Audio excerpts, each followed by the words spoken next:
Okay, we'll call this meeting to order.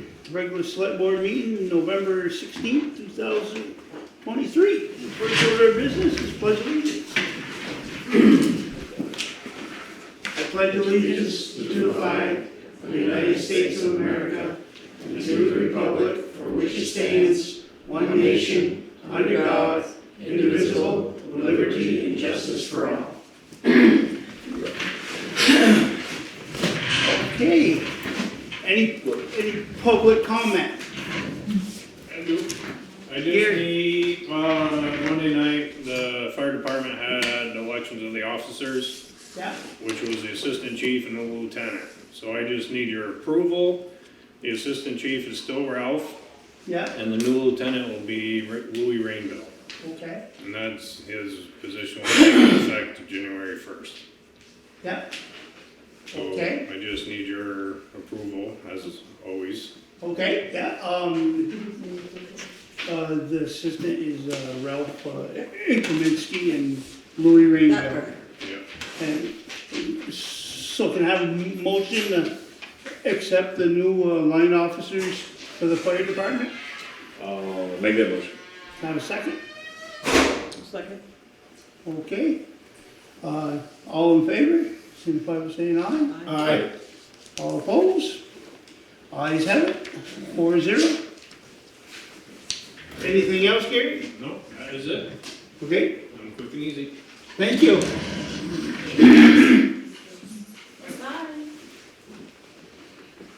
Okay, any other public comment? Okay, if there's none, move along. Legislative update with Randy Block and Bob Norris. It's all yours, thanks for coming.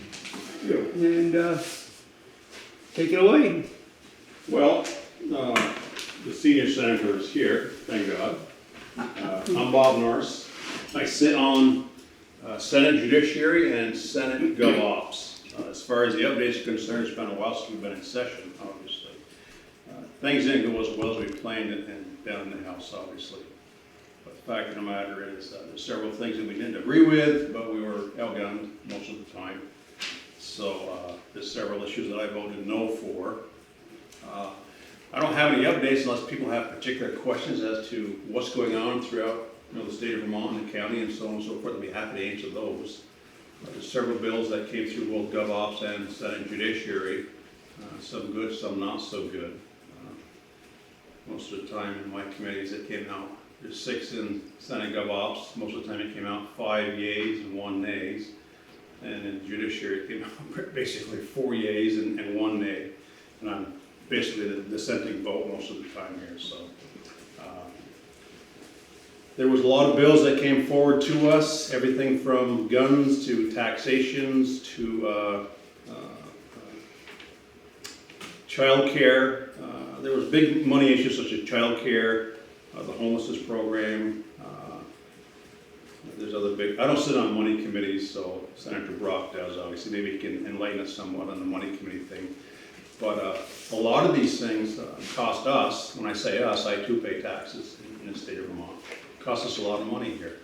I voted basically against these programs, not that I don't support the theory behind them, but the problem is we have to find a way to pay for them, and it's always through tax dollars. So I don't necessarily support that as presented.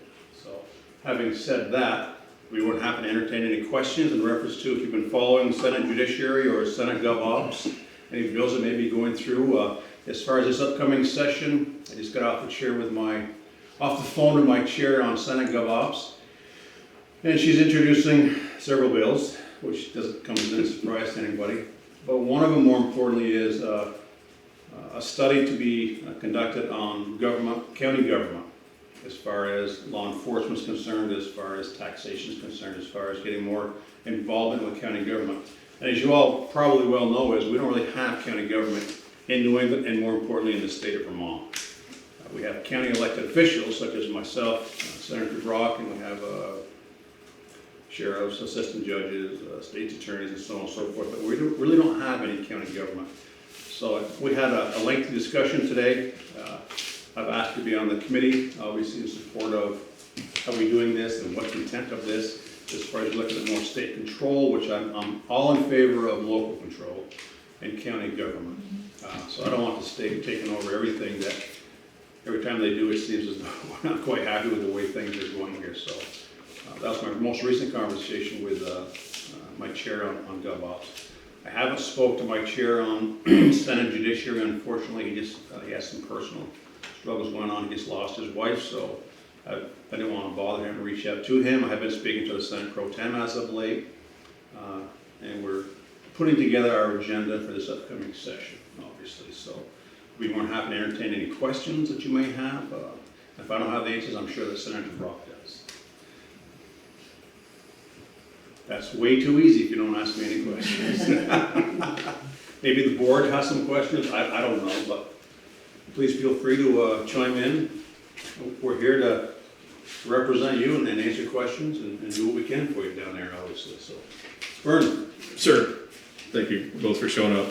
I got to talk to the governor on the radio the other day about the Affordable Home Heating Act. That's one of my pet peeves.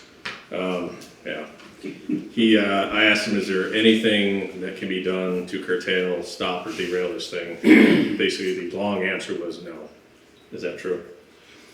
It is true, and Senator Brock can chime in here, but basically the last session, S5, what referred to as the Affordable Clean Heat Act, was passed, and obviously it's supposed to be a study with certain groups of individuals to come back to us. I think that most of our party was not in favor of S5 because the questions was, you won't approve a budget adjustment act or our main budget if we didn't know it was going to cost taxpayers. And so in doing this, they put this forward as a 2-year study, and they have no idea what the cost are going to be, but they wanted to pass it anyways in the scope of climate control or whatever else. And we're all about climate control, I can assure you, but we need to find a path to get there.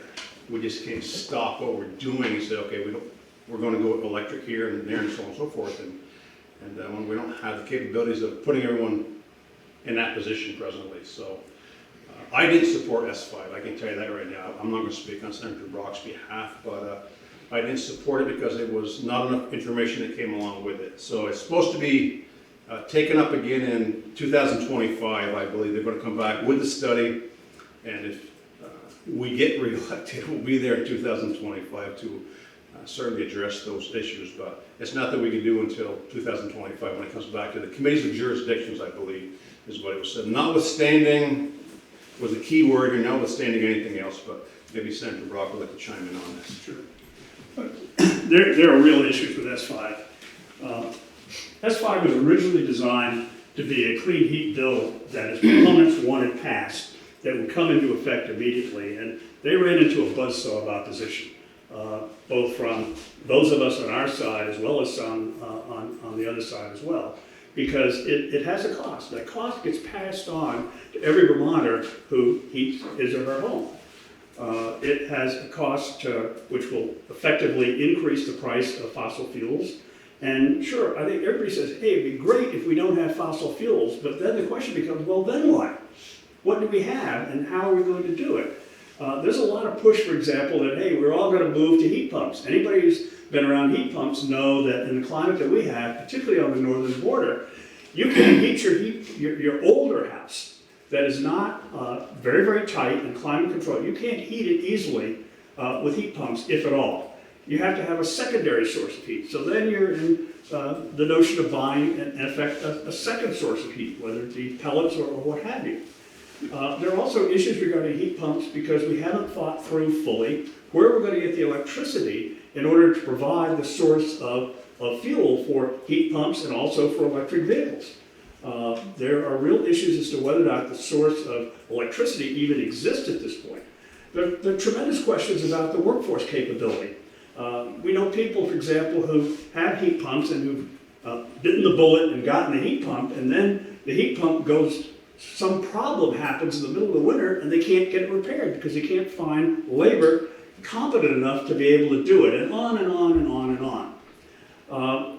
There are a number of people who were in the Senate who voted in favor of this, and you get them on the floor and you start asking questions, they can't answer the question, because in some cases, the questions can't be answered based on what we know right now. They abandoned pushing this through all at one time, and then came up with what effectively is a study, and we still have concerns about the study, because it's not really a study.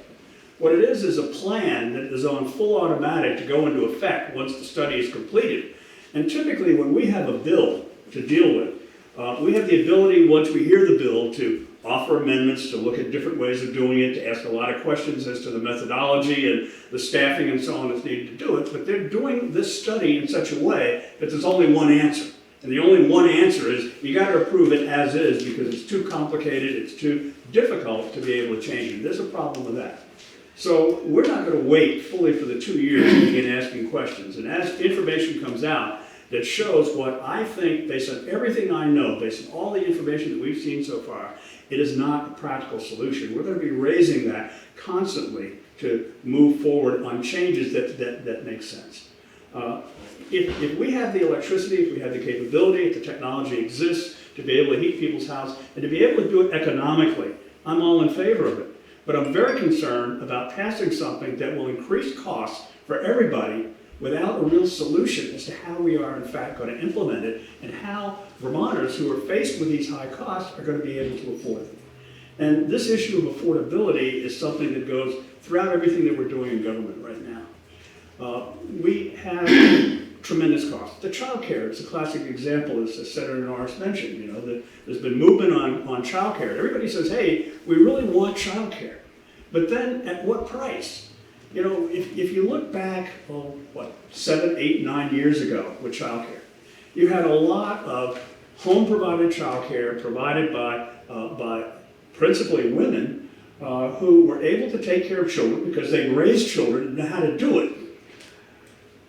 We then adopted legislation that said, well, we've got to improve child care. We've got to make it better. We've got to make, quote, high-quality child care. We've got to have people who are college-educated provided the child care on almost a one-on-one basis. And as we do that, well, needless to say, several things happen. First of all, the cost went up. Because in order to get anybody, even if you don't pay them well, to do what was called quality child care, the cost goes up. The second thing, and this is the thing that I don't know if folks really imagine, is a lot of the people who were providing it said, I'm not going to do this. You know, a woman who's 50 years of age, who's raised a bunch of kids, and then to tell that person, hey, you got to go back and get a degree in order to do this, retires. And so a lot of people simply moved out of the workforce, and that workforce declined. So the bottom line is, as we made child care better, we ruined it. We made it unavailable. We made it so costly that people couldn't afford it. And then the government has to come in, step in, and then figure out how to do it, recognizing that somebody's got to pay for it. And on committees that I'm on what's called the Finance Committee. And the Finance Committee is the committee that doesn't want to be called the Tax Committee because nobody wants to serve on the Tax Committee. But what the Finance Committee does is it figures out how we're going to pay for things. And there aren't a lot of easy answers. Until this last session, Vermont was second in the nation in terms of the amount of money that we devoted from government resources to child care. That wasn't good enough for the majority. They wanted more money, and indeed, they didn't get everything they wanted, but now the amount of money, some $150 million added last year. The governor's proposal was to add maybe $50 million, $55 million, which would put us first in the nation. Folks added far more than that, and we're now first in the nation in terms of the amount of public money that comes in. And it still isn't enough money to do what folks want to do. It still isn't enough, and they're going to be back asking for it again. And that's all well and good, provided you've got the money to pay for it. Do you have the money to pay for it? Most people say they don't. And that's the dilemma that we're going to be facing when we're back in Montpelier. There's an increased demand for additional government spending. Not just for child care, but for everything from the homeless, and you know that's an issue that we certainly have to deal with and deal with it better than we do. For medical care, for increased psychiatric care, to provide confinement services for juvenile offenders. There is none in Vermont. And if you read that 7 Days article that was in 7 days, a couple of weeks ago, about the disaster that we have of treating juvenile offenders, and it is a disaster. All of those things have to be dealt with, all of them cost money, and all of them have a big constituency behind them to spend more money than we have. We have in the Vermont Constitution something called Article 16. Article 16 talks about all the things that are necessary to have a true working democracy in Vermont. And one of the things that's in there in terms of the principles that we follow is a principle called frugality. And that's a word that I've never heard mentioned in Montpelier in all the years that I've been there. Frugality is something that we don't seem to think about, and we have to, because there are limits to what people can pay, given the fact that our incomes in Vermont are not those that we find in some other states. And we have to find better ways to do it that are more economical and that make sense for our environment, and that's what I'm working on. I'm on the Finance Committee. I'm also on the Economic, Housing, and General Affairs Committee, and it's the Economic Development Committee that focuses on housing. And we say that we've got real problems in Vermont. There are a couple of problems that are tremendous problems for us, and we feel them here in Franklin County. One of them is housing, and the other is demographics. By demographics, I mean having the people necessary to fill the jobs that we have. And you never pass a business that doesn't have a help wanted sign on. Everybody needs additional help, and the problem is the people to provide that help aren't here. And one of the reasons they're not here is because they can't find a place to live. This is particularly acute in Burlington, that has an extremely low housing rate. But at the same time, I had a woman that I spoke to this summer who lives here in Highgate. And she lives in Highgate. She works for the medical center in a nursing position in Burlington. And this was the closest place that she could find housing for herself and her child, single mother. And that says something about our housing shortage. We're seeing it here in Franklin County because we're having the pressure that's coming up from Chittenden County of people who can't find places to live. Why do we have such a housing shortage? Well, we have it for a variety of reasons. One, we don't have the labor force to build the housing. The price of supplies and materials and components has risen tremendously. Our regulatory environment is painful. When we talk about Act 250, Act 250 was put into effect in 1970 by a Republican governor, Dean Davis, was the proponent behind it. And at that time, we were dealing with sprawl. We were dealing with the kinds of things that happen elsewhere, and you have housing in places that you don't want it, you have it everywhere. So we created this law that controlled growth. Well, right now, the law, at least in my opinion, has gone a bit further than we need, and we can't find places to build housing easily. We spent a lot of time and a lot of money in the last session, in the committee that I was on, coming up with how can we expand where you can build new housing. And after a lot of pain, a lot of money, a lot of argument, a lot of discussion, we came up with a plan to increase the ability to put housing up more quickly in downtown development areas and other kinds of areas that have been designated for growth. And we managed to allocate this new growth concept to, guess what?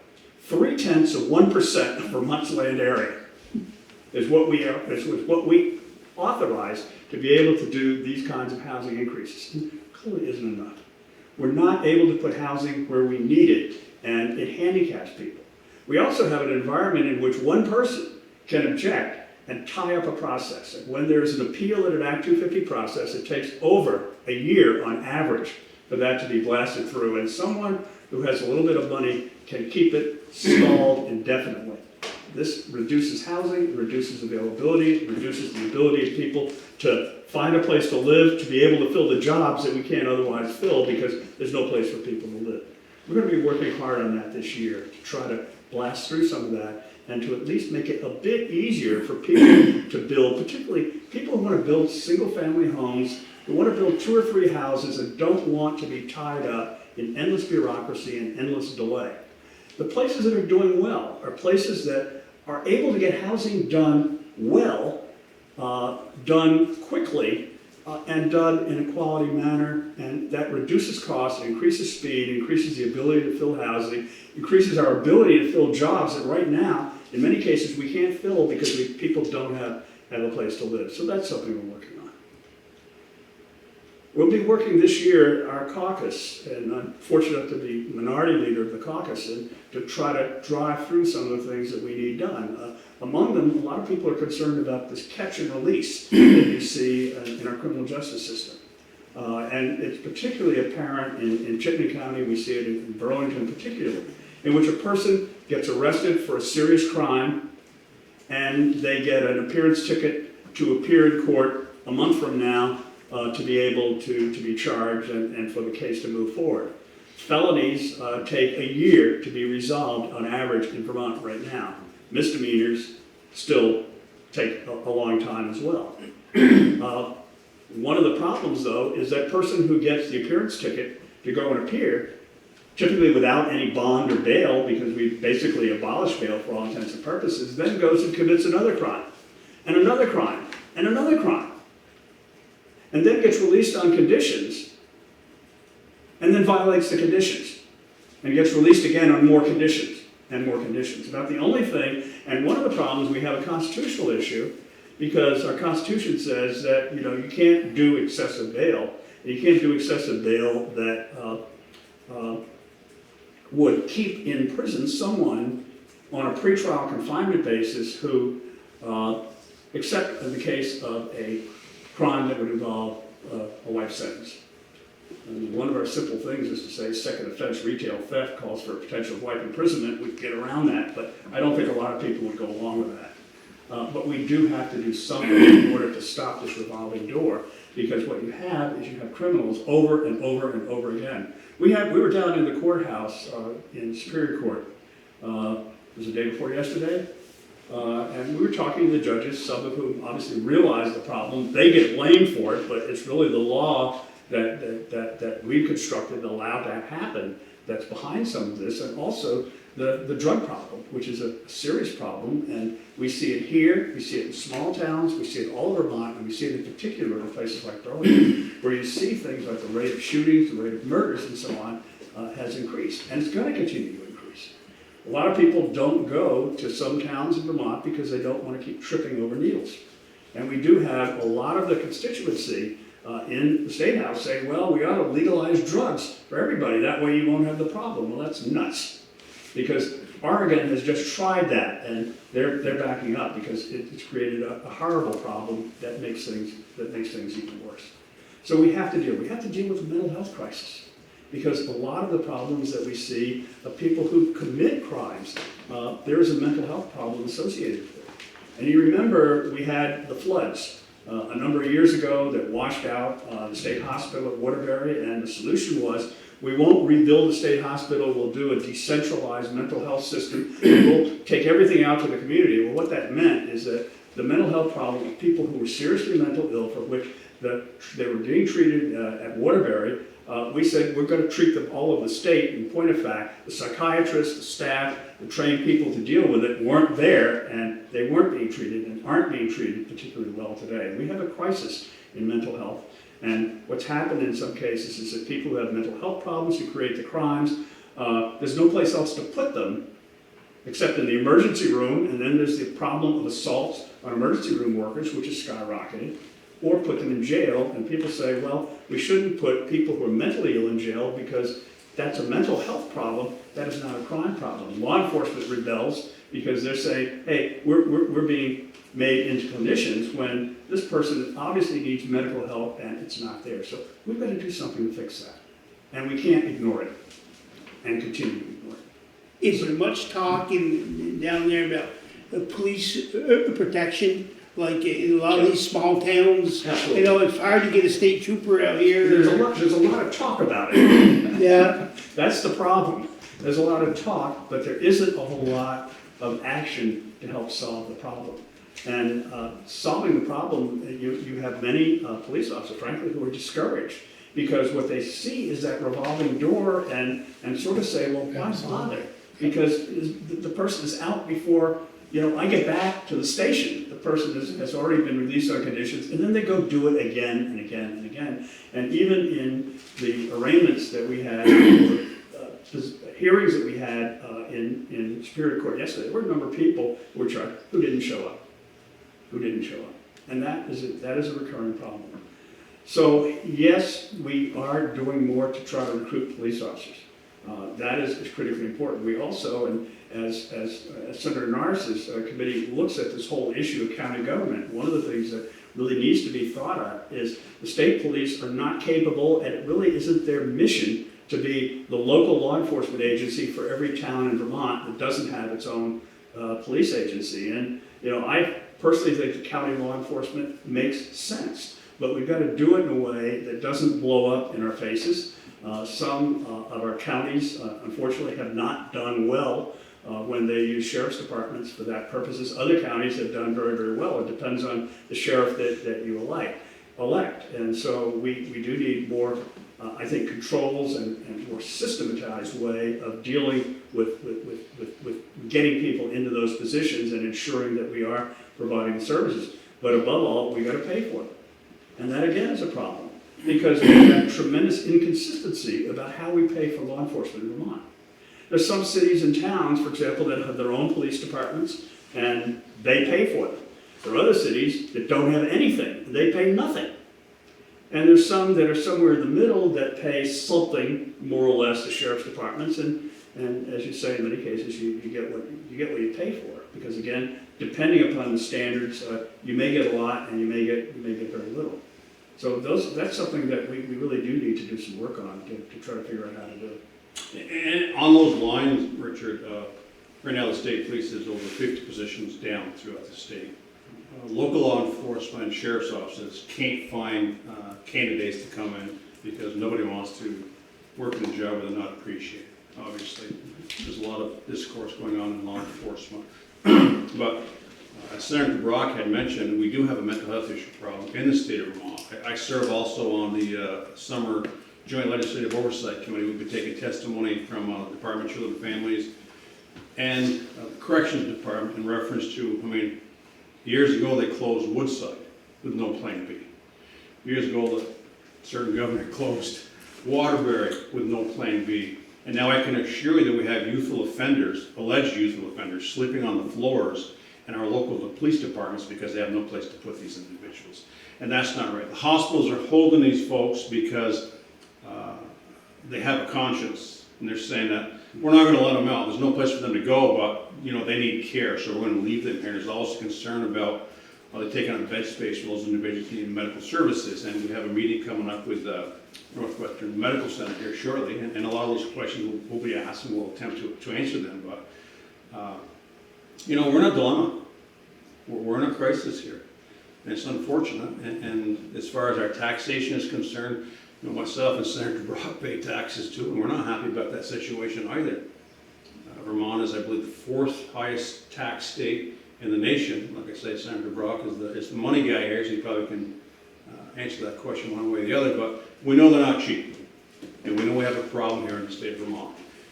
We're trying to address it. As far as our criminal system is concerned, I also sit on the Judicial Nominating Board for judges.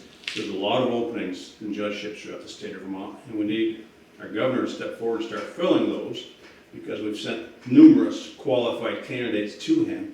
He said he's going to start addressing that, and I'm sure that he will, obviously, but there's only so many judges to go around, so many courthouses, and so on and so forth. But we're facing some tough times here. Senator, does the Vermont Law School fill any of those gaps? Well, the law school does a lot of pro bono work in terms of providing free legal assistance to people, typically, though, within a limited geographical area surrounding it. They provide a lot of the resources that ultimately get used in Vermont, ranging from people who start in the legislative council, people that advise us in the legislature, to legal positions throughout the state. So it is certainly a source of input to us. But it's not enough. Are they not sufficiently filling the Juris Doctorate positions with their degree programs? The degree program does seem to have quite a number of applicants. However, translating them from that degree program to filling judgeships, there's a long gap involved. And although you could have people working as, whether it be public defenders or for that matter prosecutors, we need more than that in order to make the criminal justice system in Vermont work the way it needs to. Thank you. I wonder if part of the issue sometimes is childcare. your upper limit is over $80,000 in a home. In Franklin County, $80,000 in a home, you are extremely well-to-do. That may not be the case in Chittenden, but in Franklin, that's the way it is. So why are we going above and beyond to give that much additional help to those who already have an income that can support that? The upper limits just aren't reasonable. The same thing happened with the rent that was paid out. If your family is making $80,000 a year, you should be able to pay the rent. Maybe if you're $40,000, that's another question. But we're so busy trying to subsidize people that do not need subsidizing that we're blowing money left and right. Well, I mean, there's an argument that certainly has merit. One of the issues as far as public subsidy for various things for individuals based on wealth often has a trigger that says that there's a cliff. The thing that you want to avoid, we have had this a lot in the past, it's a cliff. And that is, you can get some sort of subsidy until you earn $40,000 a year, but not over $40,000 a year. And then what we've seen happen is the person gets an offer for a job at $41,000 and won't take it. And you ask why? Because I'll lose all my benefits. And this is a clear problem with quote welfare unquote. And so much of the move that we've had in recent years is to gradually provide a slope so that people don't fall off the edge. Well, that slope though, there's a big argument about the effect of the slope, because when you talk about childcare, that slope is over $120,000 a year, and there's still some subsidy. And the question is that even smaller amount of that is, have we gone too far? Have we become too generous? Because as you become too generous, eventually we run out of money, and that person who wants $40,000 a year is still paying taxes. Yeah. Still paying taxes. So we do have to look at that again. And what do you have for options as far as, not necessarily compromise, but working together to actually get some bills passed that are good for Vermonters, that are back to the frugal idea? Well, we obviously have to talk to our counterparts, even those that we don't entirely agree with. And the one thing I will say that I think is good about the Vermont legislature is we're not like Washington. We actually do talk with each other. You know, we do actually go out and have a beer with the other side, even though we may disagree, and I've said this a lot of times, you can disagree without being disagreeable. And I think we largely do, in fact, achieve that. And we do make small pieces of progress. I think we've made progress in the housing, for example, in this past year, by ensuring that we do expand the amount of things that are subject to Act 250 so that we don't strangle ourselves. We need to do more, but I think we've done better than we've done in past years. I think we've done better in terms of creating housing in more places than we've done in the past that were very, very limited. We've made slight improvements in the speed with which the Act 250 process goes. We can do better. And that's what I think when we look at our numbers right now, that we can make incremental progress and we can move the ball forward. And I think we're moving the ball forward. But if you want to move the ball forward a lot, it depends on November of 2025, in which add more people that vote the way we do in the legislature and that follow the precepts that Governor Scott is enacting to try to move the state forward. We need to do more, but you know, right now that depends on the electorate. I'm very grateful to be in Franklin County. And Franklin County does do that, but I got to tell you, there are other counties that don't. And we hope to make some inroads in some of those other counties next year. And along those lines, Cheryl, you know, Franklin County for the most part is not the problem child here. 12 out of 13 are in the minority out of Franklin County here, so we do run into some concerns while we're down there. But having said that, I believe the governor vetoed 8 bills this year, of which 3 of those, there's only 7 of us in the Senate out of 30. Of 3 of those got sent back to committee, so that's kind of a victory for us as far as sending 3. Unfortunately, all 3 get sent back to my committees. So I'll be having that fight again at the lower levels, shall we say. But we do have some reaching across the aisles down there, not as much as we'd like to see, obviously, but it is working. but we have to continue to fight, obviously. I have a question about expanding the public transportation, and we were talking about the housing crisis being linked to the lack of employees that companies have. But I also think there are a lot of people who are moving out into more rural areas, and there isn't enough bus stops for people. People are having to find a ride so that they can get to a bus stop, and there's only one. And if you miss that 5 a.m. bus, you can't make it to your 7:30 shift. That is a dilemma, I agree. Whether more public, we find that there's resistance in a lot of areas to using public transportation. People do like their cars because, everybody doesn't have the same shift, doesn't have the same hours, has reasons, whether it be for childcare or other reasons, to leave early or late. And we're in a rural, thinly populated area. It's very, very difficult to provide the volume of transit services that you really need. And that too has a cost. When you consider these buses cost an enormous amount of money, and with the lobbies that we're feeding, they all want to have electric buses that cost $100,000 plus each, which again is not frankly practical, but that again is one of the fights that we bear. People don't want to have more gasoline powered buses. So, and again, the dilemma, do you want a gasoline powered bus or do you want people driving their gasoline powered cars? Because that's sometimes that's the alternative. But I agree, more transportation is an option that we should be looking at. I wish we had better answers to that.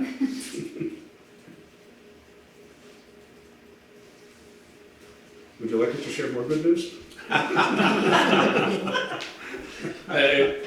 Maybe one last question. As voters, constituents, yours, we're lucky because I think you guys actually represent what your constituents think. I've got friends in other counties where they'll vote somebody in, and then instead of voting for the constituents, they'll vote on behalf of the party that they're a part of. The party takes priority instead of the people they represent. What is the best way to get people's attention in the legislature and the House from the voter perspective to get people to listen to the voters, other than vote? I mean, That's difficult because when it came to S5, as for instance, the Affordable Clean Heat Act, if I received 1,000 emails and texts, whatever else that came through, of which there was probably 950 that were against it, 50 were either for it or not really sure. And I've talked to other members within the Senate saying, are you getting these emails, these texts, whatever else? And they said, well, yes. I said, well, then how can you support this if your constituency says that we don't want this, no matter what the bill may be? Because I can assure you that when I look at two things, it's a two-pronged test. It has to make common sense, and how does it affect my constituents within Franklin County and Alberg and Grandel? Okay, so those are the two things that I look at. Whether it's right or wrong, that's the way that I approach things. But not everyone down there listens to their constituents. They're on a mission here that this is what we need, and we'll make your mind up for you. We'll do that for you, because we know what's best, and that's not the government of and for and by the people here. That's the way I look at it. That's just my personal take on that. So, we'll take it. So do letters help, emails help? Yes, they do. Oh yes. They If do. you don't reach out to us, Okay. we don't know what you want, and you have to reach out. Whether it's rnorse or rbrock@legend.state.et.us, please reach out. Everyone knows where I live.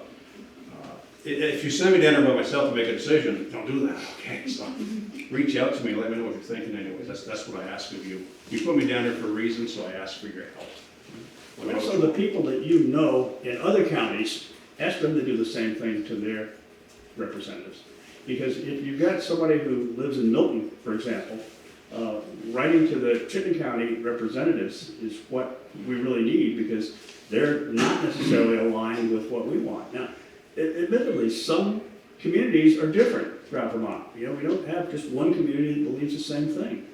And so people have got to hear what you want and what others want, but at the same time, what you want, in a lot of cases, is common sense. You want the ability to live your life, being able to spend your own money, and being able to spend it the way you want. You want to take care of your friends and neighbors, but there are limits to even what you can do there realistically, because they have a responsibility too. to their neighbors. And the thing is that it doesn't matter what Senator Bob North or Senator Randy Brock want down there. We're down there to represent you folks. It's what you want. So you have to reach out to us. You have to let us know what you're thinking. It may not come out the way they want it, obviously, but, let us know. We encourage you to reach out to us. And if you disagree with us, beat us up. No, I mean, really, because it's always helpful that if somebody doesn't agree with you to have that candid discussion, so that you have a give and take, and we can be convinced. Right, and our responsibility is to represent you, and your responsibility is to question what we do. Okay, that's what your responsibility is. Why did you do this? And hopefully we better come up with a good answer for you, folks, because we're down to represent your interests. Anything else we could try to talk about, anything we missed that we should raise? We don't have time to cover everything going on in Montpelier, I can assure you. Well, One thank thing- you. That's it. I'll tell you one thing that I am working on now, and we have committees, we talked about committees, we're all both on a lot of oddball committees that you don't hear that much of, but one I think is going to be important is I'm on the committee on government accountability, government, and that basically looks and is trying to get a better way for how can we be accountable to people based on what we do, and when we pass a bill, how do we know the bill actually does what we intended it to do at the point it was passed? There's a real void right now. Is people have a tendency to pass a bill and then go on to the next bill on the table, without going back a year later or 2 years later and saying, we spent $500,000 on this, and it was supposed to achieve that. Did it do it? And how do we know? What kind of things do we have as measures in a bill that we pass to say, what is it that we expect to happen, what is it that we want to happen, and then what's the mechanism for us to look back and determine, did it happen, or should we get rid of it or change it? We're not doing as good a job, I think, as we need to put in things like that. And the results of our committee, which will be making recommendations to the Government Operations Committee that Bob is on, both in the Senate and in the House, and in other committees that deal with that, of how should we change our approach to ensure that we do build in both accountability and results to what we do. And I think that's going to be a really important thing for us to do going forward. And you have to understand somehow how the process works. It took me a while to get there, okay, to be quite honest. Someone will propose a bill, they'll ask for co-sponsors, and I say, okay, that sounds like a good bill, I'll sign on to it. But by the time it gets to the floor, the bill has completely changed. It's twice the cost, it has other verbiage in there that I didn't sign on to. And so if we co-sponsor a bill or it comes out of committee with a yay vote from one of us, that doesn't necessarily mean by the time it gets to the floor. When it gets to the floor, you need to look at the roll calls. That will tell you how we voted. Committee votes and all that stuff, really not the deciding factor here. It's what you do on the floor in the Senate. In our particular case, that's how we vote. So look at the roll calls, they're all in line, they'll tell you how we voted. Yay, nay, or you can't abstain. I mean, if you're there, you have to vote. So that's the place to go with the roll calls.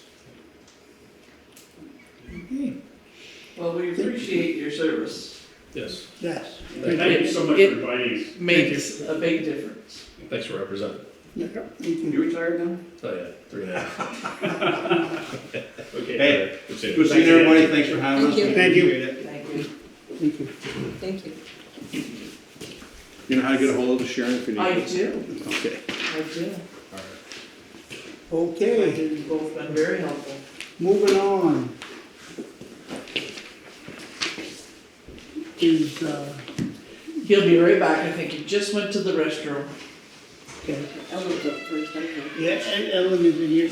No, Ellen is, rescheduled for next meeting. Okay, She had to, she had a conflict of interest, so. okay, so next is, canvas discussion Yep, with Brett Reader. Of course, I'm that guy. I'm the guy whose luck is the one moment I get up, it's my turn. Does anyone mind if I use my chair? Set it over there to speak to everyone? You can do anything you My want. legs, it's in line with the camera. My legs don't always work super duper well. All right. How much time do I have? Out of curiosity. Have as I long can as- please A reasonable amount. A reasonable amount. Because we got a long list. Okay. Yeah. All right. So my name is Brent Reeder. I am born and raised in Highgate. My family's from here. Numerous generations on both sides. And I spent 6 years in the Army, 3 years on active duty Army and deployment, 3 years on active guard. After which I attended UVM and I got a bachelor's and a master's in social work. My specialty in social work is called transformative social work, and it is using the revenue created from businesses to create change in communities, basically. So I've wanted to be able to increase the revenue that social workers were able to use in their communities for years. But businesses always have their own agenda. The only way as a social worker that you can really do that is to have your own business. And so I was thinking about business ideas. Now I know you said reasonable because you have a big agenda, but I will be very quick with this story because I think it explains transformative social work perfectly. In 2019, I was volunteering my time at the Highgate Elementary School. And they have I love children, I'm a 5th generation educator, and they have what's called the Snowball Express. And that was always special to me because growing up, I remember I bought my grandmother these 2 rose vases for like 50 cents a piece. Until the day she died in 2011, they sat on the counter. I saw those there for 27 years. That even made me feel special as an adult, not even when I was a kid. That meant a lot to me. So I was like, wow, I want to go in and see the Snowball Express. They still have that, that's amazing.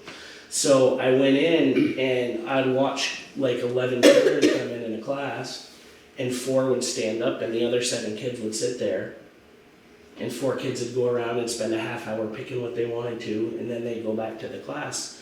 And as I walked around the school that day, I saw children that normally did not have any disruptive behaviors or emotional outbursts.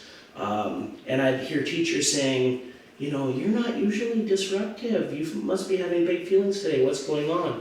And I really looked at it because I was a therapist, and I specialize in child trauma as well. And so I was watching it and I said, they're getting their first lesson in classism.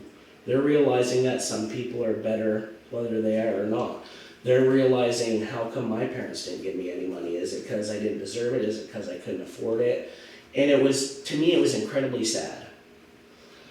So I said, okay, I think I've got this, but I don't have a business that I work for where I can just throw out revenue.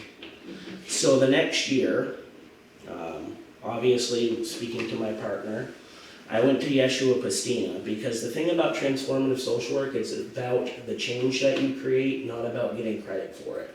So I asked for it to be anonymous, and the only reason I'm sharing it with you is because transformative social work is hard to explain, and this is a great example. So what I did is I went to Yeshua and I said, Yeshua, how many children are there in the school? And he said, including preschool, 270. I said, they all do the Snowball Express? And he said, no, only kindergarten through 6th grade. I said, what's that number? And he said, 240 students. And I said, okay, here is $2,400. I want every child in the school to have Christmas. And sure enough, and I said, but it has to stay anonymous. And when I went into school that day, the buzz that was going around, everybody was happy, they were joyful. The only problems that children had that day were teachers kept having to tell them to put their gifts away. Now, social work is supposed to be profound, relational, and generative, okay? Profound means it's a big change for the community.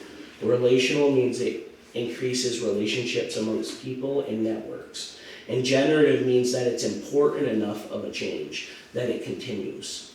So here's the crux. Because I saw how successful it was to find out if it was truly generative, I had to not do it the next year, right? Because that tells you if it generates it. Well, it started getting closer to Christmas and the school board's like, well, what do we do? Like, they came up with the money. It was generative. And I always said to myself, wouldn't I love to have a business where I can infuse money into Highgate and the types of programs Highgate wants. When I walk around and I see Highgate get $5,000 and $10,000 grants, and like the town's celebrating and people are talking about it, and it's on websites and people are saying, oh, we can do this program, we can use some of this for the library, we can use some of this for, arena programs for children's and things like this. That's the type of change I wanted to create. So about a month ago, I was driving around with my cousin, and I was looking at different places, and I'm like, these businesses, there's a business shut down here, a business shut down here, a business shut down here. Like the pandemic really kind of did a number on small businesses. And I said, I would love to have the type of business that would generate income for Highgate. And he said to me, well, wouldn't it be crazy if we turned one of those into a dispensary? And at first it was crazy. I'm like, okay, that is pretty crazy. But only crazy because I had never thought of using that as a source of means to generate income. So I started doing research, because if I talked to the town, I wanted to make sure I had all my I's dotted and my T's crossed and my ducks in a row, so I could show the type of revenue that's coming in. I want to tell you how it's broken down, because I'm mindful of your agenda. But in the state of Vermont, there have been 69 towns that have voted yes to allow dispensaries, and there have been 9 that have voted no. Of those 9 that have voted no, some of them were zoned in certain areas, like Swanton Village said no, but you can have one in Swanton Town, as an example. So I started saying to myself, well, that's a lot. I knew as of October 1st, 2022, there were 3 dispensaries. So I'm like, well, how many dispensaries are there now? There's 25 in the state. In the last year, they've added 22 more. There are currently 54 applicants applying for cannabis retail licenses. Now, one of the things that I will tell you is what the Cannabis Regulation Board, the Cannabis Control Board does. And if you have any questions about it and you want to verify any of this, you can find that at Cannabis Control Board, the ccv.vermont.gov/guidance. So what the state of Vermont does is it charges a 20% tax. What that means is, ostensibly, if you go into a dispensary and you spend $100 on a cannabis product, you're going to buy $100 worth of cannabis product, you're going to spend $120. So they do it in 2 different ways. They do a 6% sales and use tax and a 14% excise tax. And I actually wish the senators were still here, because the whole time they were talking, I'm like, I have a solution for that. So what they do is, I was like, well, how's that spent? So I started researching the Ways and Means Committee, and I found the legislative paperwork. The 14% excise tax, 30% of that goes to substance abuse with mental health and addiction prevention. 70% of that 14% goes to cannabis regulation and the Cannabis Control Board, and also for social equity applicants for cannabis. The 6%, and this is what got me excited, so 6% of that 20%, that's 30% of the total revenue created by cannabis in the state of Vermont, goes to Vermont school children and after school programs. And that's huge, and I'll explain why. Because the state of Vermont had created their growth projections for cannabis over the next decade or so.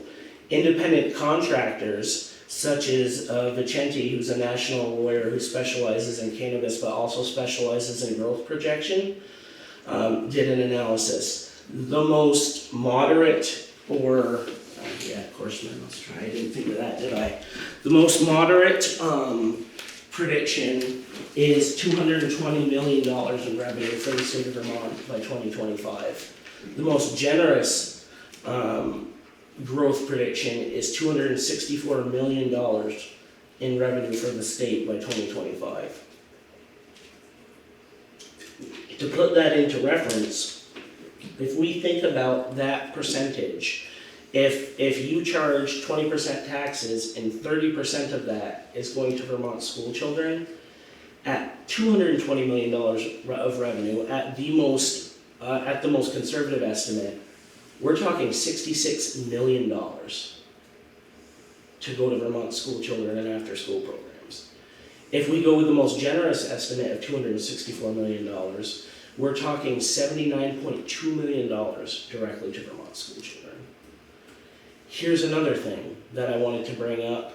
I was thinking, well, what other ways other than, because I want to start this business with family, and we are committed to giving as much revenue as is business savvy to the town of Highgate. I am committed. I don't want to do this to be wealthy. I don't want to pay myself any more than the most that I've ever made. I want revenue to create things and opportunities that Highgate needs, because it opens up cultivators. As if all of these 54 places get passed, do you know how many cultivators it's going to take to fill that dispensary?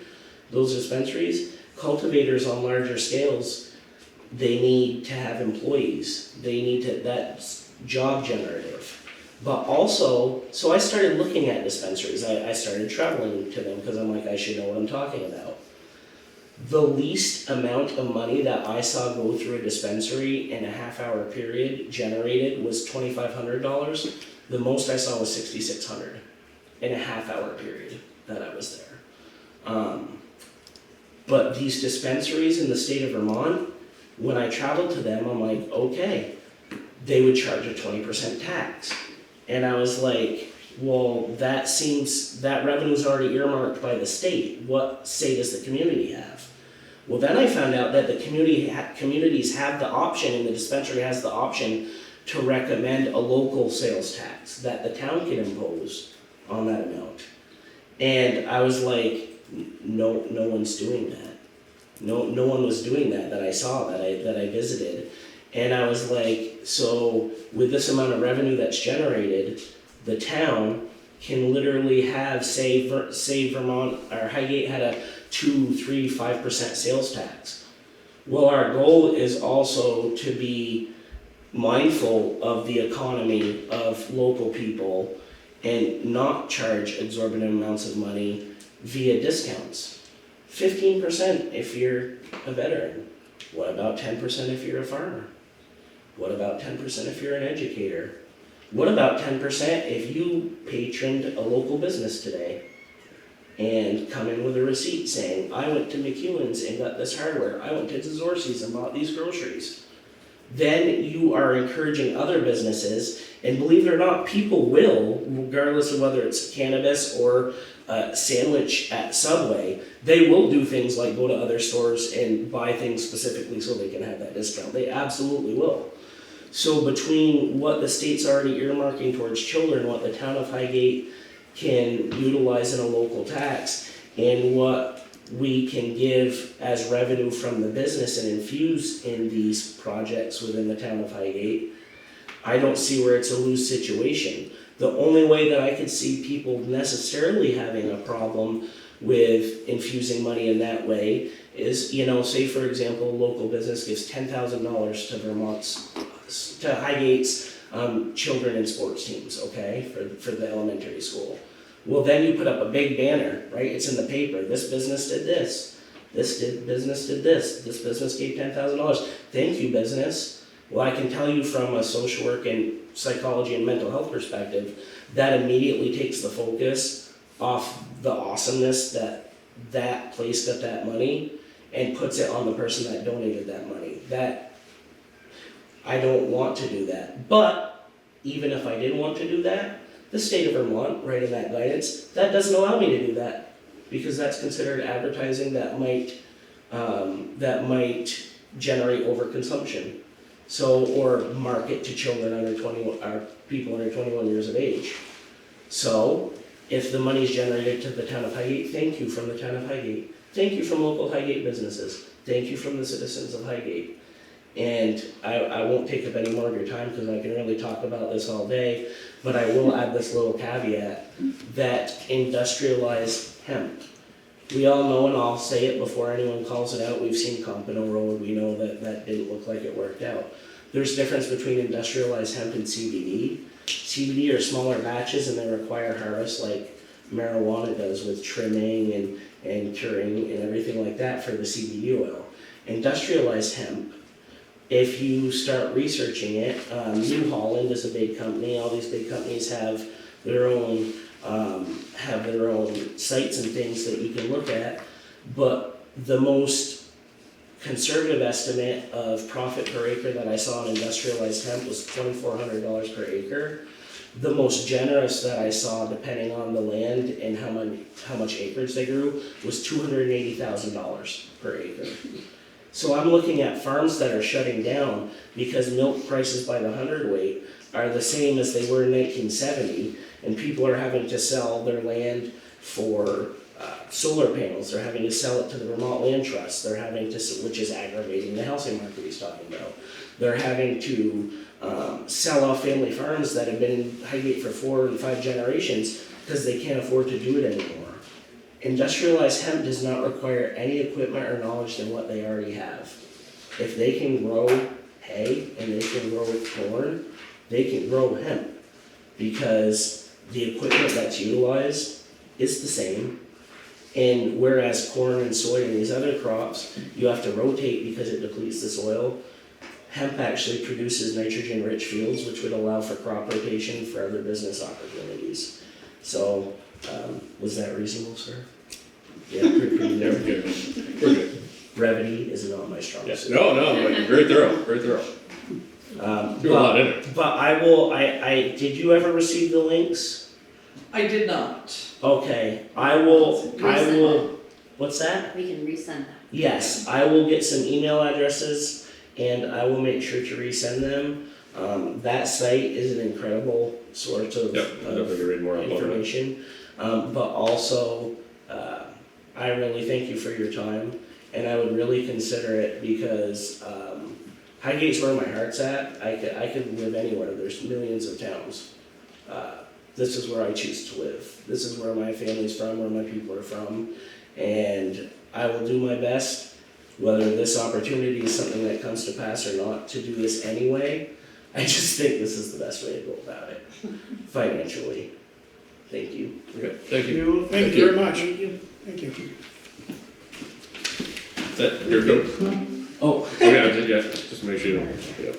Does anybody have any questions for him? Actually, just, I guess when and where are you, in town are you looking at? I'm glad you asked that. Zoning prohibits anything 500 feet of a school system. There's 2 places that I've been looking at. The first one was Joey's Junction. Yeah. Specifically because it has its own parking lot. It has a parking lot right next to it, and there's a camera that the Vermont State Police looked at that points right at it. So it's obviously a very secure location.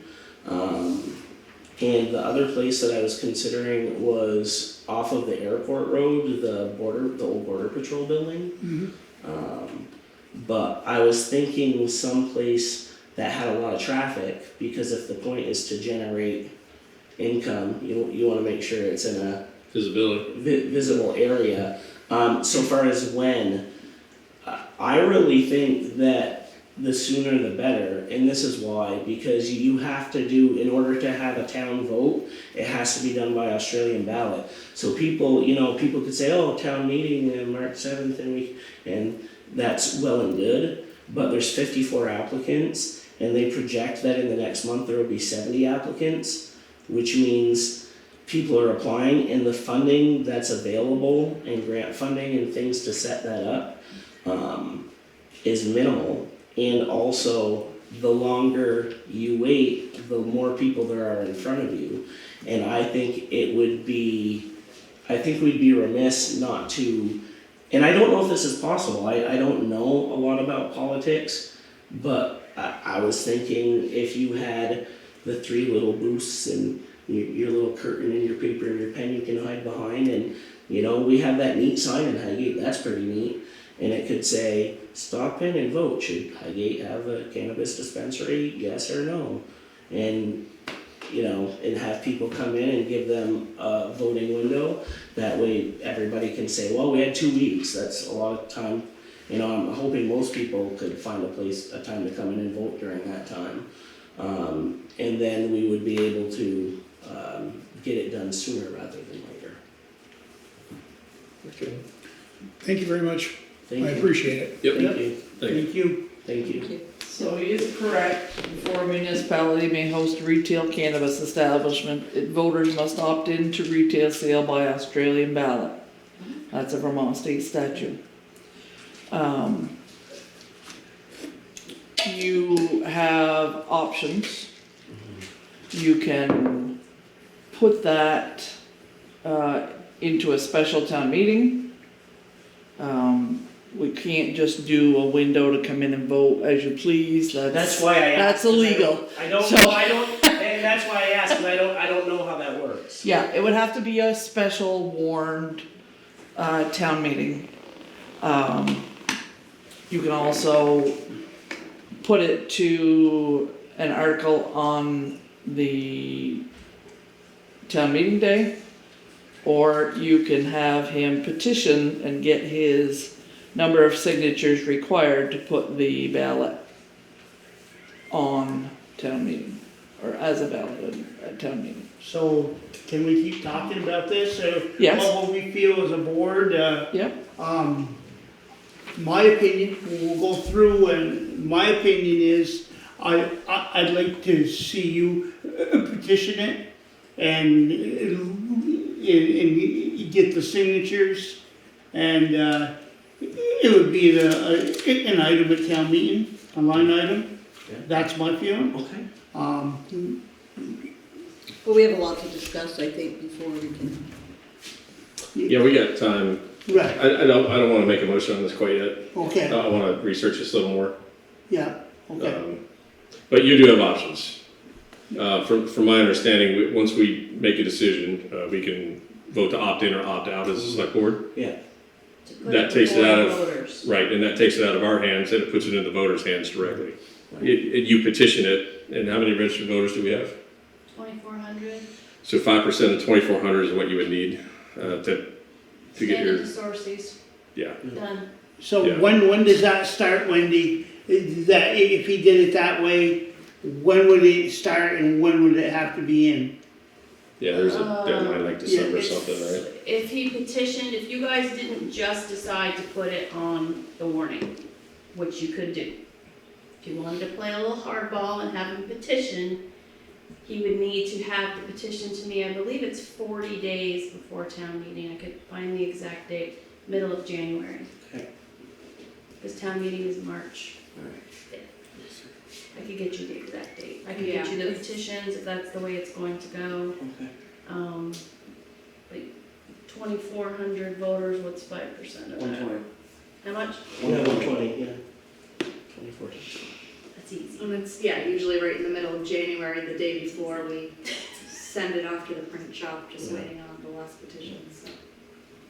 I just appreciate you hearing me out because I know historically, like anything else, it's been one of those things that now where it's, you know, we've spent our entire lives where it was illegal and where it was a crime, and now all of a sudden they're like, no, it's legal. So I know it's a little shaky ground to start on, but I really do want to impress that my goal is to benefit Highgate through this. One other question. Yeah. It sounds like you could have chosen any different business to raise money for Yes. your cause. Why Yes. this one?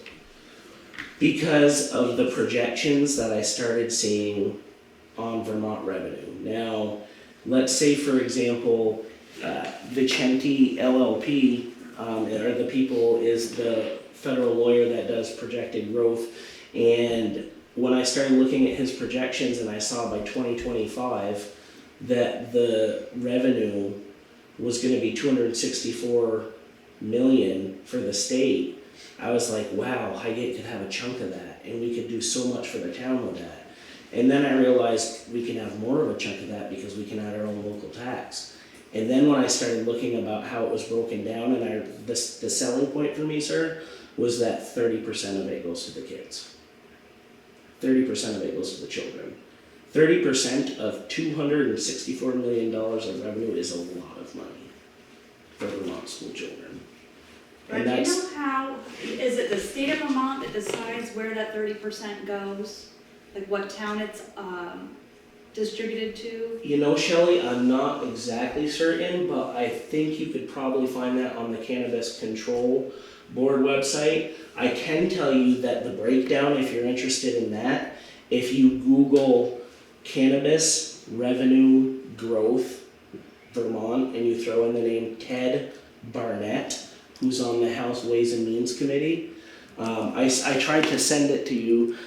It's a PDF file and it's their breakdown of how the 6% and 14% taxes respectively are broken down, and it shows there, and it just says, 6% sales and use, Right. 30% of the total 20%, and it says 100% to Vermont after school programs. That's as far as it delves down. I'm not, Population or by poverty level or by right. the revenue that's been brought in by the dispensaries in that town? Any of those, maybe all of those, I'm not certain. Okay. Which is why I considered, because I was worried about that, and that's why I suggested that Highgate add a local sales tax. Because then, regardless of how the state decides, Highgate still gets revenue. So I will warn you there. Highgate could not legally have a local option tax strictly on cannabis. It can't. It cannot. It is strictly forbidden.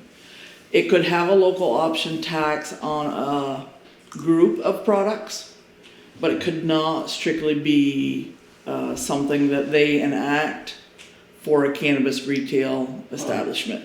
So it's basically not to play favorites or detrimental Yeah. to a cannabis business, Yeah. but they would not have the ability to do that legally. Okay, because I may have misinterpreted. When I looked at the Cannabis Control Board, and it was talking about the way the tax is broken down, it said municipalities have the option for their own local taxes, so I just presumed that Highgate could do that. It'd be more of an across-the-board type tax. Okay. Yeah. And Brent, the due date would be 47 days before town meeting, which this year falls on Thursday, January 18th. Okay. Petition with at least 5% of the voters. So if you're gonna go that route, you would have plenty of time, and that's not a hard number to reach. Okay. I think another thing we should talk about is underage kids aren't allowed, for people that have never been in a dispensary, kind of describe what it's like when you go in and check in IDs and they can't buy this, and if they don't know about that. Yeah, no, and that's another point.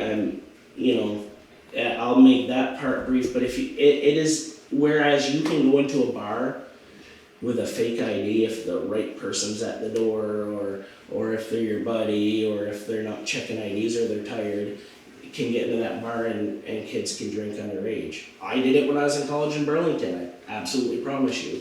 You can't do that with a dispensary. Because the thing is they have a program that connects directly to the Cannabis Control Board. And when you walk in, the very first thing you do when you walk in the door, there's a person standing there. And they have a program connected to the state of Vermont and the Cannabis Control Board where they scan your license. And if it's not a real license, it does not scan. So the moment you walk in that dispensary, it knows you're in there.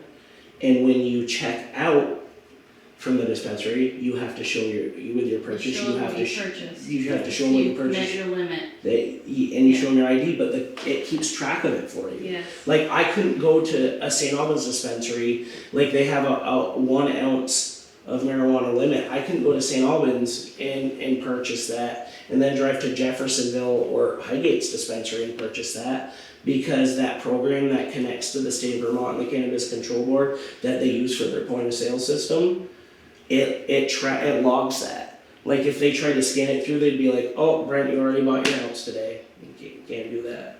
Yeah. So it's incredibly regulated, and there's there's no chance of people coming in and being able to purchase that without being a legal adult. And that, like you can bring your 5-year-old into the liquor store, an under 21-year-old kid is not allowed to the door. And there's more than just, cannabis for smoking, there's medical benefits and creams and ointments and all kinds of things. There's other things in the dispensary other than just stuff that you smoke. It's a good website, by the way, we're just browsing. through. Isn't that great? It's incredibly thorough. It will answer most of any of the questions you have, for sure. We'll definitely review Thank it for you. You guys review it and then we'll talk about it in 2 weeks again? Yeah. Sure. Put it back on the agenda. You here in 2 weeks? Absolutely. Okay, you're invited back. Thank you. I appreciate it. Cool. Thank you for your time. Thank you. Thank you. I won't keep you any. No worries.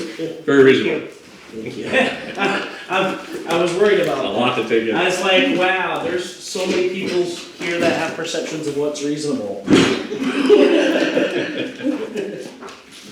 Sure, that's Say hi to everybody for me, Mr. I will definitely. Thanks. I will. Yeah, have a good night. Take care, thank you. Thank you. Thanks for educating us. Yep. You're welcome. He's a great educator. Awesome. Okay. Okay, moving on. Shelley, town treasurer. Can I interrupt? Are you guys here with them or? No, it just happened to be that way. Oh, okay. I know him, but Oh, okay. it's not over here. But are you on the agenda? I don't want to go into the boring town business if. No. No, we're just here for the business. Okay, all right. It's good to Enjoy. see people, it's good to see All right, people here. yeah, that's good, thank you. We don't usually have company. Yeah. We heard this and we figured we'd show up. Yeah, Awesome. that's great. Say hi. Are you new in town? So No, I've no, lived here for coming up on 14 years. Oh, he just didn't know when you guys were having this, and Sharon very kindly educated me a couple of weeks ago, and I dragged him along. Okay. So we're here. Great. So Candace, the young lady, has put in a bid for an RFP that the Village Core Master Plan put up. So she's been to the building before, just recently, and she dragged along her young man to make him listen to our Village Core part of this program. all right. So he's the guinea pig. I'm gonna keep it real brief for you. Reasonable, keep it reasonable. You have the check warrant in front of you, Richard. Make a motion to sign. Okay, has everybody read it? Yes. Yes. Everybody all set? Yep. Okay, got a motion from. I'll second it. Second from Scott. All in favor? Aye. Ayes have it. Signing away, okay. Yeah. Real quick, delinquent taxes, they move quite slowly this time of the year, so, the total, $239,147.91. I have slowly been getting in touch with the people that either didn't tell us they moved, or, one today is one of the weird properties on Maury Road that has Highgate and Sheldon land, and it got recorded in Sheldon, but no one told Highgate. So we solved that mystery today. So there's been a little tickety-boo things. I suspect that as the income taxes get done, people will pay in full. Other than that, I met with Highway this week, I meet with Rec next week, I meet with the library the week after, so budgeting is slowly underway. Moving on, unless you've got more for me. Oh, Okay. okay. Thank you. Wendy, town clerk. You have minutes from whenever we were together last, November 2nd. Yeah. What say you? Make a motion to accept the minutes. I'll second. Okay. All in favor, say aye. Aye. Aye. Thank you. Ayes have it. Okay, I just have a couple things. Where am I here? Okay, so this Saturday is the craft fair at the Highgate School. that is hosted by the library, 9 to 3 at the Highgate School. I'm starting to see a little more chatter online about that. Always a good crafter, so hopefully they have a great turnout. The rabies clinic. I did finally get a date from Rec that worked. Perfect. Reached out to the veterinarian who used to be in town. She has closed her practice, but she maintained her license. So she is willing to help us out that day, March 23rd. So I'll be in touch, Mary, and all the other people that usually help. So 9 to noon, it looks like we are gonna be able to have our clinic, which is a very good thing for our community, so. On that note, I did send out a flyer. It's on the table. I think you all have seen it. If you wanna just approve dog licensing fees for 2024, I'm not proposing any changes. We haven't upped the fees in 5 or 6 years now. It's been quite a few, we haven't needed to. We haven't needed to, we cover our expenses. Shelby's got everything she needs, and when she needs something, she comes in and asks. Yep, so I would just like a motion to approve the fees. On-time fees are 13, up above, Richard? Yep. 13 or 17, Okay, yeah, and neutered and spaded is $13. yep, 17 if Non-neutered and spaded is $17. And then once you're late after April 1st, it Fees goes up. go up. Neutered and spayed are $22. Yep, Non-neutered and spayed are $26. so. Make a motion to accept the fees as proposed. Have a second? I'll say. All in favor? Aye. Aye. Ayes have it. All the fees down below are the fees for the actual vaccinations, and those are Cheryl's fees. We don't have any control over those, Right. but they are more than reasonable. And they're very reasonable. They're very reasonable. Okay, thank you for that. And I also put together, because we're only gonna see each other one more time before the end of the year, your 2024 meeting schedule. It is the same as this year, the first and third Thursdays of each month, only one meeting in July because of the holiday, one meeting in December so that you spend your other meeting just budgeting. As usual, the first August meeting is always up in the air because of field days. We usually deal with that as it gets closer. So if that sounds good, Yep, yeah, I reviewed it, I thought of it. Yep. Okay. Fine with it? Yeah. okay, motion please. Oh, you motion. I'll make the motion. Motion from Vern, I'll second. And second by Mary. All in favor, say aye. Aye. Aye. Ayes have it, perfect. 4-0. That is done. Okay, just a couple things. Santa Day at Highgate Volunteer Fire Department will be Sunday, December 3rd. The time, I think it's 10 to 1. Yes, 10 to 1. Can you see this? And the holiday light parade, which Highgate's becoming quite famous for this. Sunday, December 17th, starting at 5:30 at the school, I believe. That's where it was last year. Yeah. So they're gonna be sharing the route shortly, and I will put that on blast once I know the route. And next week is Thanksgiving, so this office is going to be closed Thursday and Friday. That's it for me. Oh, one more thing. Town report dedication, can you just start? Thank you. Yeah. Just before we know, we're gonna be in town report mode. I have some ideas, I can talk to you off camera, but I want your input, of course. Perfect. And that's it. Sharon. Okay, so we have a few things. So I have a contract for geodesign. As part of our FEMA appeal, we needed them to attend a meeting with our appeal team, and we needed them to produce some documents and a letter to the FEMA Region 1, so that will cost us $900. So I need to have an approval and a signature, please. I have a motion. What was it for again? I got the FEMA part out of it.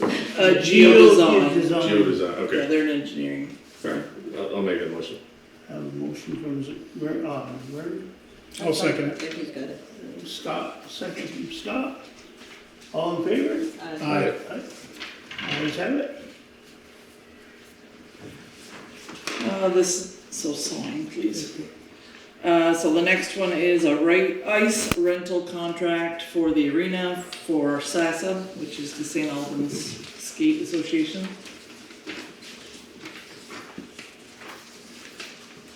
So, you can have a motion to accept SASA rental.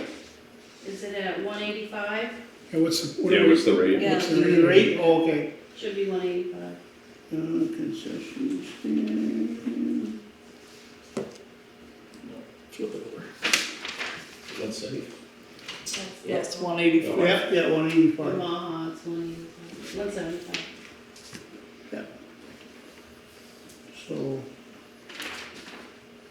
I'll make the motion. okay, a motion from Scott, I'll second. second from Vernon. All in favor? Aye. Aye. Ayes have it.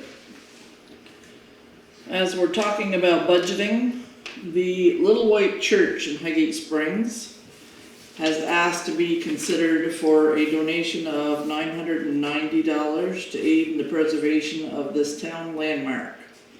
Years of neglect have endangered the structure of this important historical monument. The church is non-denominational, and therefore receives no funding from any religious group.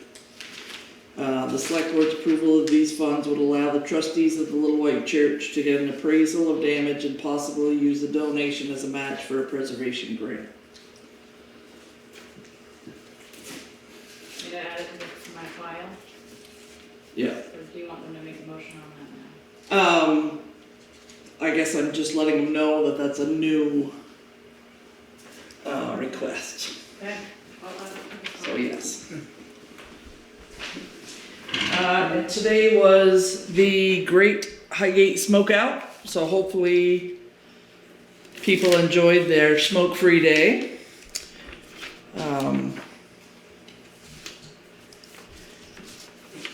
You had asked for some information about ATVs. I've contacted several towns. The ones that returned my emails and phone calls were Franklin, who says they have had no major complaints. They had a couple of bad apples, but for the most part, it was very successful to open their roads. Newport Police Department, they had 2 complaints in 2023. Both were driving the wrong way on a one-way street. And they have 5 complaints in 2022, and that, he said, were locals that were not using the trail system, but were just being little menaces.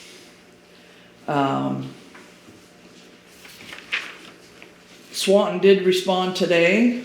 They said so far they've had no problems, except for the idea that people think that ATVs are allowed on Swanton Village property, and that is not true. They are not. They are allowed on Swanton town roads. Newport also said that they credited their success to proactive enforcement concerning helmet use, decals, registrations, and noise complaints. But he said otherwise they were quite happy with how things turned out. Who enforced it for Newport, Their police department. which we don't have. Which is my concern, is Yeah. no constable.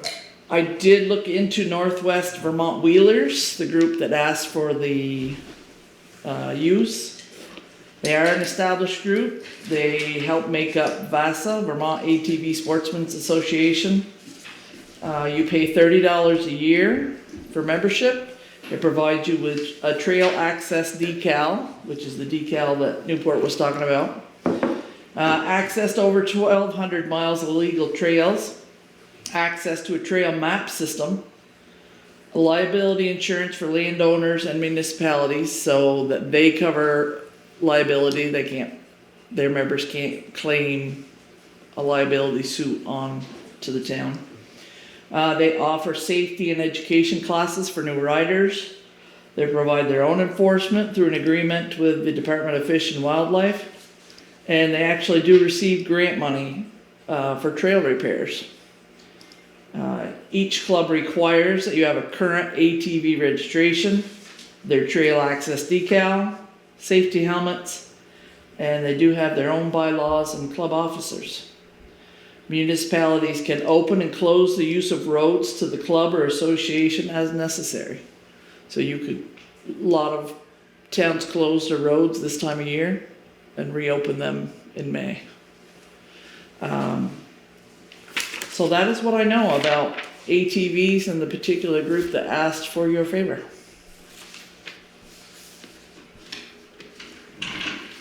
Thank you, Sharon. So is there any discussion? Again, my biggest concern is enforcement without any backup police or, that's my biggest concern. I can tell you now, Lambton Street doesn't make a difference. They go up and down it anyway. Yeah, I'm sure they do. Sometimes they're qualifying by the time they come off the stop sign. So, I mean, but there are some as well that I've seen go by very pleasant over to the side. They got their helmets on, they're quiet, and I'll be honest, I own one. I drive mine over in trails in New York. I'd love to be able to drive it around here. I'm not one of those people that'll go out and misuse on somebody's property and stuff. But, you know, we all know that there are some people, No matter what the rule is. no matter what the rule is, they're gonna do it. But I think my feeling is, I don't know, I know there was a club a few years ago down around the airport and down near the sand pits and stuff, and they educated a lot of kids. They you know, being a cross country coach, they were at they come and helped us with meets, and I think it got better while they were there. It was older guys, and I think they educated some kids. You know, I kind of like the idea, you know, and we do outside of the village of Highgate, we do have a lot of farmers and stuff that ride their ATVs, and, you know, so I don't know, I kind of like the idea, you know. I really do too. I think I can, on Mary's coattails, there's some way to be able to Yeah. police it. And I mean, I'm not against it, I'm just concerned I about want to be able to violence. make sure that it moving forward, that we're kind of in the, I think, Scott, I think we need to keep some of the bylaws that we have here in the village. And mainly, you know, it sounds like it's more outside the, they say frontage road, Compagnon, Parent, Tire, you know, so. has the ATV club that has approached us, are they looking for any specific areas they want to be able to use, or just? Yes. Okay, They listed off with those. I didn't see that information. Yeah, very specific, it's, Well, I Basically, could they show go you. from Swanton to Franklin. Yeah, Yeah. they lots of do. back roads to get from the Okay. west side over here to the east side over to Franklin. okay. And it's not in the village, it's up north basically. I totally agree. I mean, if we can give them the opportunity to take those trails in a safe way, that'd be great, just so it doesn't, they don't try to sneak through, and it doesn't feel like there's a resistance as well. I'd like to be able to see if we can be a win-win for them and us. Yeah. I totally meant by this meeting to contact Matt Thiel, because they said Matt Thiel, the game warden, was to be the primary enforcer. Totally forgot. I'll reach out to him tomorrow. I want to see how they're going to enforce this. Yep. I'm fine with what they're proposing. The only issue I got is that it might be misinterpreted. I don't know if you remember a couple of years ago when we had to write the ATV ordinance, we had that pack from Chittenden County coming up here, which I did a ride along with St. Albans. We had 30 guys at 1 in the morning ripping through farmers' fields up and down roads. They wrecked right in front of us. One of them had a gun on them. I'm not worried about our local people. I'm worried about people coming from outside of town and abusing it. I want to ask Matt how that can be stopped. Yeah, you don't need to make a decision tonight. I'm Okay. just bringing you information that you requested. Or I'm fine with actually people coming up and doing it from outside of Yeah, as long as they're respectful and they Right. stay on the trails and not harassing the locals at 1 in the morning. I mean, I'm impressed with what the membership covers. Yeah, yeah. Yeah. Okay.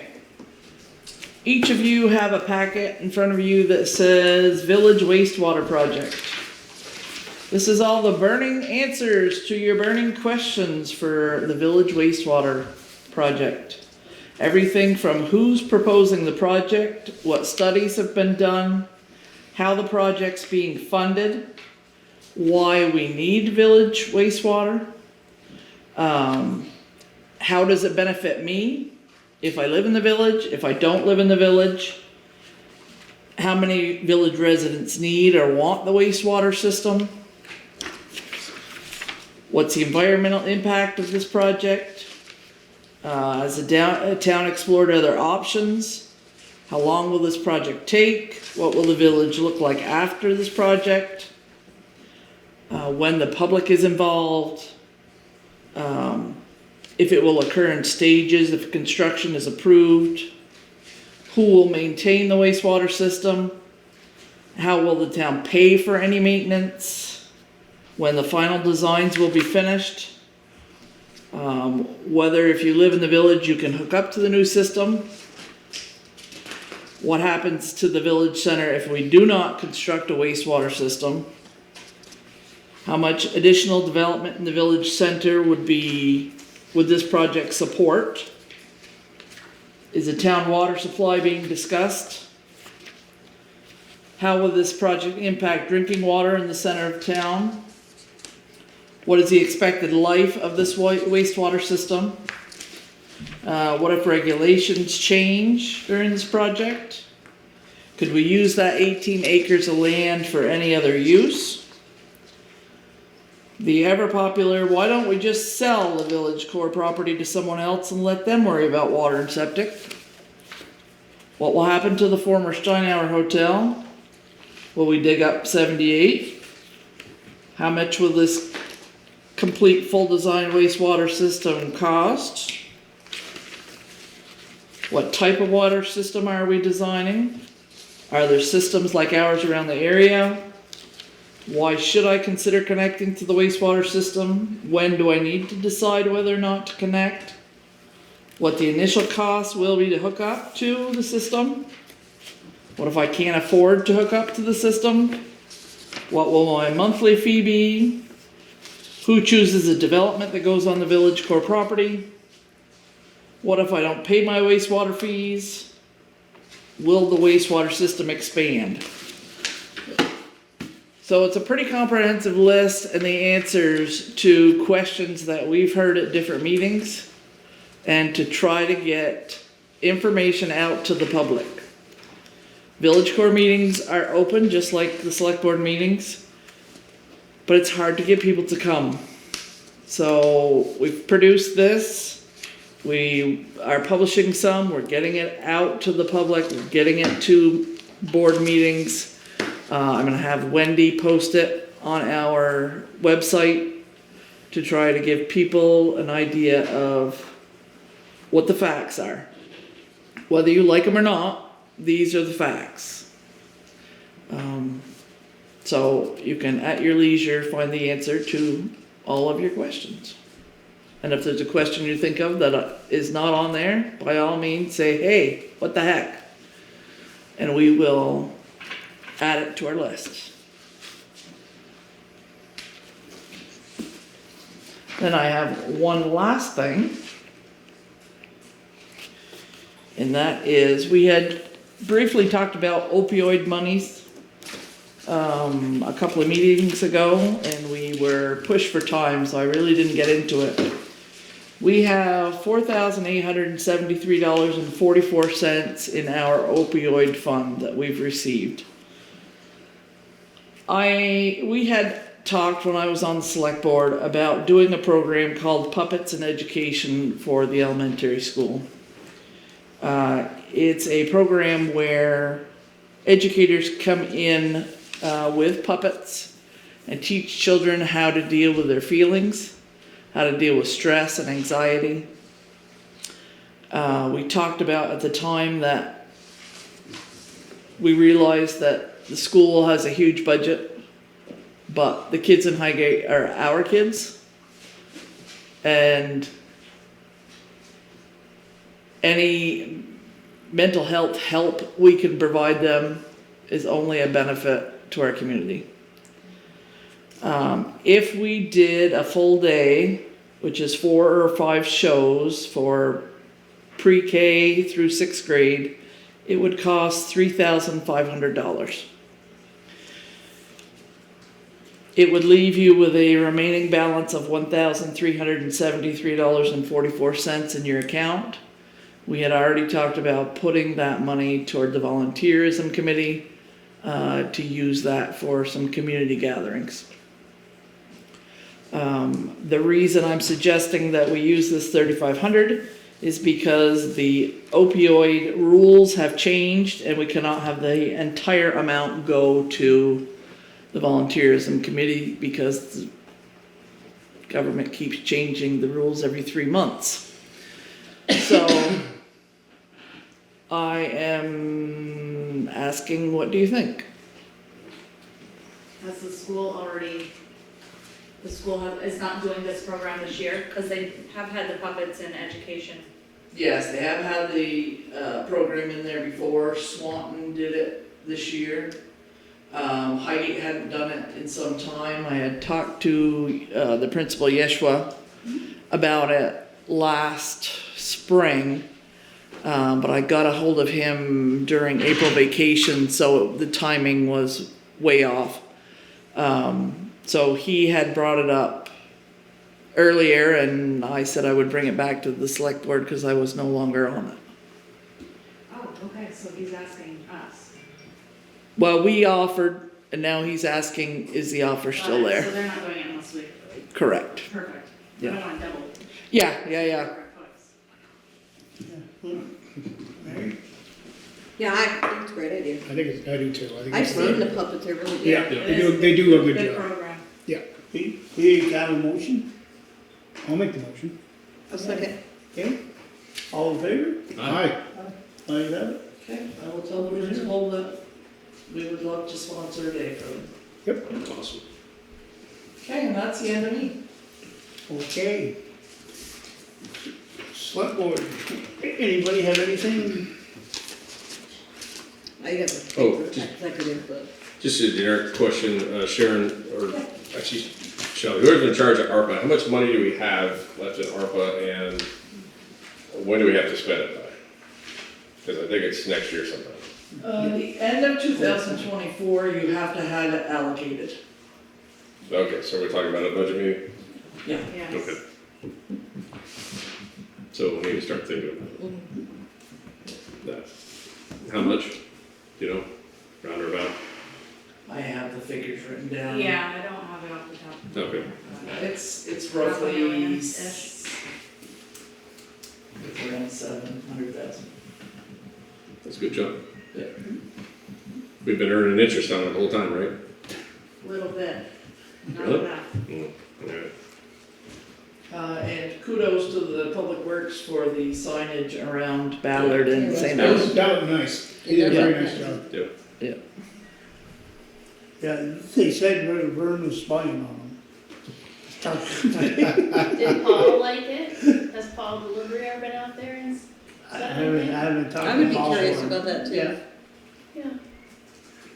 I did run into Cody before the meeting, our new Public Works guy, and he said, thank you very much for hiring and bringing him on. So, Yeah, I heard very some grateful. yeah. feedback from one of my Yeah. customers that he was really praising how well the town worked with him and He's very happy to do planned that. to give 150% back because of it. He seemed, I stopped today, he seemed real excited. Yep, he said you saw that. Yeah. He's a little bundle of energy. He is. Yes, he is. I'm gonna tell you that he is. So, anything else? I got nothing other than happy Thanksgiving. You too. Happy Thanksgiving is true. Okay, so it can what do we have for executive? I've got one item. You do? Okay, so I'll make a motion to come out of the regular meeting, regular meeting, go into executive session. okay, have a second? Who's gonna be an executive? Sharon and, I don't know. Wendy, did you wanna talk about your names at that point? Your suggestions? Oh, I'll just mention them quickly, yeah, I'll go in for a second. Okay. So, Shelley, you do need Shelley, Not No, that I I know think of. so. Anything personnel?